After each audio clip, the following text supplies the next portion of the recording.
ខ្ញុំបានឈ្មោះជាសុធារាហើយជំនាញខ្ញុំរៀនផ្នែកខាងម្ហូបថ្ងៃនេះគឺថ្ងៃដែលយើងប្រឡងបញ្ចប់ជំនាញមួយទៀតគឺជំនាញទុនដែលយើងអបជាមួយនឹងជំនាញដែលយើងធ្វើម្ហូបហ្នឹងឯងបានឥឡូវនេះគ្រូចង់សួរថាតើនៅពេលដែលយើងបានរៀនចប់ជំនាញទុននេះតើ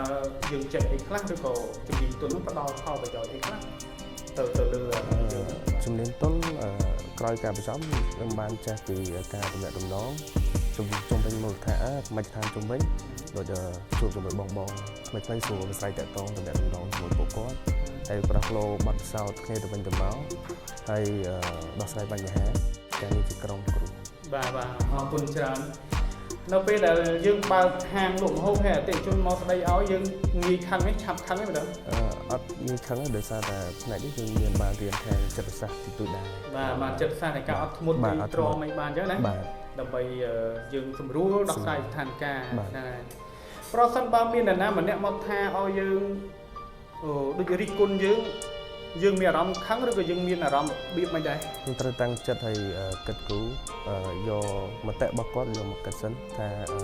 គាត់យើងមានបញ្ហាអីខ្លះកង្វះខាតអីខ្លះមកគាត់បានថាមកឲ្យយើង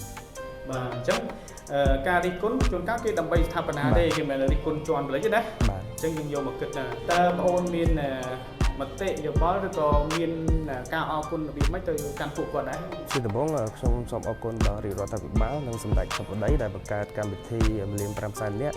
រៀនបង្កើនជំនាញដោយមិនបានបង់ថ្លៃនិងអរគុណដល់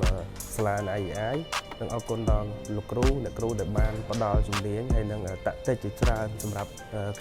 ពួកខ្ញុំធ្វើយកទៅប្រកបមុខរបរក្រោយការសិក្សាចប់អរគុណគ្រូបាទអរគុណច្រើនបាទតែយើងក៏មួយបាទ